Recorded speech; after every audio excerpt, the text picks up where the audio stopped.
grammar ကြောက်တဲ့သူတွေအတွက်အလွယ်ဆုံးနည်းလမ်းနဲ့ my city ကိုမြို့အကြောင်းကိုဘယ်လိုပြောရမလဲဆိုတာကိုဒီနေ့ဗီဒီယိုလေးမှာရှင်းပြပေးပါမယ်။ငါတို့မြို့မှာစိတ်ဝင်စားစရာအချက်တစ်ခုရှိတယ်။ငါတို့မြို့မှာရှိတယ် my city has ဘာရှိရလဲစိတ်ဝင်စားစရာအချက်တစ်ခုဆိုတော့ an interesting fact. My city has an interesting fact. ငါတို့မြို့မှာစိတ်ဝင်စားစရာအချက်တစ်ခုရှိတယ်။အဲ့ဒါကမြို့ငယ်လေးတစ်ခုဖြစ်တယ်။အဲ့ဒါကဖြစ်တယ် it's ဘာဖြစ်တာလဲမြို့ငယ်လေးတစ်ခုဆိုတော့ a small town. It's a small town. အဲ့ဒါကမြို့ငယ်လေးတစ်ခုဖြစ်တယ်။လူတွေကတယောက်နဲ့တယောက်ကောင်းကောင်းသိကြတယ်။လူတွေကသိကြတယ်ဆိုတော့ people know. တယောက်နဲ့တယောက်သိကြတာဆိုတော့ each other. ဘယ်လိုသိကြတာလဲကောင်းကောင်းသိကြတာဆိုတော့ well ကိုထည့်ပေးရတယ်။ People know each other well. လူတွေကတယောက်နဲ့တယောက်ကောင်းကောင်းသိကြတယ်။ငါတို့မှာလှပတဲ့ပန်းခြံတစ်ခုရှိတယ်။ငါတို့မှာရှိတာဆိုတော့ we have. ဘာရှိတာလဲလှပတဲ့ပန်းခြံတစ်ခုဆိုတော့ a beautiful park. We have a beautiful park. ငါတို့မှာလှပတဲ့ပန်းခြံတစ်ခုရှိတယ်။အိမ်မှာကစိတ်ပန်းဖြေဖို့ကောင်းတဲ့နေရာတစ်ခုဖြစ်တယ်။အဲ့မှာကဖြစ်တယ်ဆိုတော့ပန်းခြံကိုနာမ်စားသုံးထားတာက it's. ဘာဖြစ်တာလဲနေရာကောင်းတစ်ခု a great place. ဘာလို့ဖို့နေရာကောင်းတစ်ခုလဲစိတ်ပန်းဖြေဖို့ဆိုတော့ to relax. It's a great place to relax. အိမ်မှာကစိတ်ပန်းဖြေဖို့ကောင်းတဲ့နေရာတစ်ခုဖြစ်တယ်။ရာသီဥတုကအများအပြားနေတာတယ်။ရာသီဥတုဆိုတော့ the weather. နေတာတာဆိုတော့ is sunny. ဘယ်အချိန်တွေမှာလဲဆိုတော့အများအပြားနေတာတာ mostly. The weather is mostly sunny. ရာသီဥတုကအများအပြားနေတာတယ်။ငါပူနွေးတဲ့နေ့ဆိုကြိုက်တယ်။ငါကြိုက်တယ်ဆိုတော့ I enjoy. ဘာကိုကြိုက်တာလဲပူနွေးတဲ့နေ့တွေ the warm days. ဆိုတော့ I enjoy the warm days. ငါကပူနွေးတဲ့နေ့တွေဆိုကြိုက်တယ်။အဲ့မှာနာမည်ကြီးရဲ့ပါမုန်းဆိုင်တစ်ခုရှိတယ်။အဲ့ဒီမှာရှိတယ် there is. အတူကောက်ရေးမယ်ဆိုရင် there's. ဘာရှိတာလဲနာမည်ကြီးရဲ့ပါမုန်းဆိုင်တစ်ခုဆိုတော့ a famous bakery. There's a famous bakery. အဲ့ဒီမှာနာမည်ကြီးရဲ့ပါမုန်းဆိုင်တစ်ခုရှိတယ်။သူတို့ရဲ့မုန့်တွေကအရသာရှိတယ်။သူတို့ရဲ့မုန့်တွေဆိုတော့ their pastries. အရသာရှိတယ် are delicious. သူတို့ရဲ့မုန့်တွေဆိုတာကအများဖြစ်လို့ are ကိုသုံးပြရတယ်။ Their pastries are delicious. သူတို့ရဲ့မုန့်တွေကအရသာရှိတယ်။ငါတို့မြို့ကိုသူ့ရဲ့သမိုင်းကြောင်းကြောင့်လူသိများတယ်။ငါမြို့ကိုလူသိကြရဆိုတော့ my city is known. ဘာကြောင့်သိကြရလဲ၎င်းရဲ့သမိုင်းကြောင့် for their history. My city is known for its history. ငါမြို့ကိုသူ့ရဲ့သမိုင်းကြောင်းကြောင့်သိရလူများတယ်။အဲ့ဒါကအချိန်ကြာကြီးကဒီမှာတည်ရှိနေကြတာဖြစ်တယ်။ပြောချင်တာကသမိုင်းကြောင်းတွေကအချိန်ကြာကြီးရှိပြီလို့ပြောချင်တာ။အဲ့ဒါကဆိုတော့သမိုင်းကြောင်းတွေကိုနာမ်စားသုံးထားတာဖြစ်တယ် it. အဲ့ဒါတွေကရှိနေကြတာဖြစ်တယ် it has been. အတူကောက်ရေးတော့ it's been. ဒီမှာအကြာကြီးရှိနေကြတာ here for a long time. ဆိုတော့ it's been here a long time. အဲ့ဒါကအချိန်ကြာကြီးကလေးကဒီမှာရှိနေကြတာဖြစ်တယ်။ငါတို့မှာကြီးမားတဲ့နိုင်စဉ်တစ်ခုရှိတယ်။ငါတို့မှာရှိတယ်ဆိုတော့ we have. ဘာရှိရလဲကြီးမားတဲ့နိုင်စဉ်တစ်ခု a big clock tower. ဆိုတော့ we have a big clock tower. ငါတို့မှာကြီးမားတဲ့နိုင်စဉ်တစ်ခုရှိတယ်။အဲ့ဒါကနိုင်တိုင်းခေါင်းလောင်းတီးတယ်။အဲ့ဒါဆိုတာကနိုင်စဉ်ကိုနာမ်စားသုံးထားတာဖြစ်တယ်။အဲ့ဒါကခေါင်းလောင်းတီးရဆိုတော့ it chimes. ဘယ်အချိန်တွေမှာတီးတာလဲ every hour. နိုင်တိုင်းဆိုတော့ it chimes every hour. အဲ့ဒါကနိုင်တိုင်းခေါင်းလောင်းတီးတယ်။ငါတို့မြို့မှာအရာအသွေးစုံတဲ့ပစ္စည်းစုံတဲ့ဈေးတစ်ခုရှိတယ်။ငါတို့မြို့မှာရှိတယ်ဆိုတော့ my city has. ဘာရှိရလဲအရာအသွေးစုံပြီးတော့ပစ္စည်းစုံတဲ့ဈေးတစ်ခုဆိုတော့ colorful market. Colorful ကိုဒီနေရာမှာပစ္စည်းစုံတော့ဆိုပြီးတော့ပြောလို့ရတယ်။ My city has a colorful market.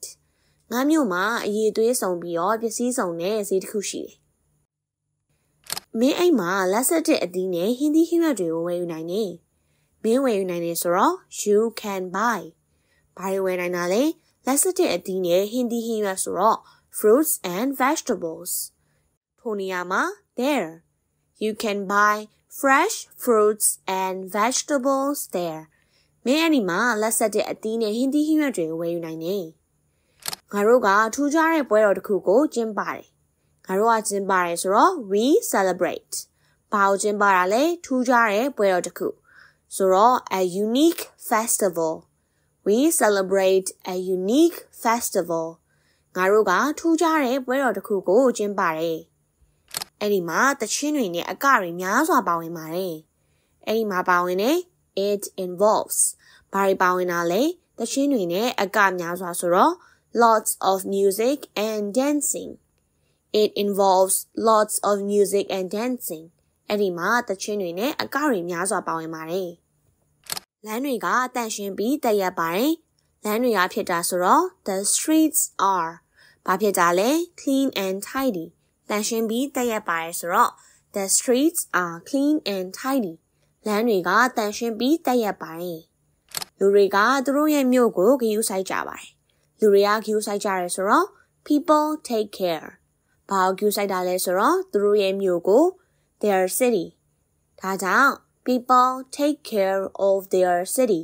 လူတွေကသူတို့ရဲ့မြို့ကိုဂရုစိုက်ကြပါတယ်ငါတို့မှာအသေးငယ်တဲ့မြစ်လေးတစ်ခုရှိတယ်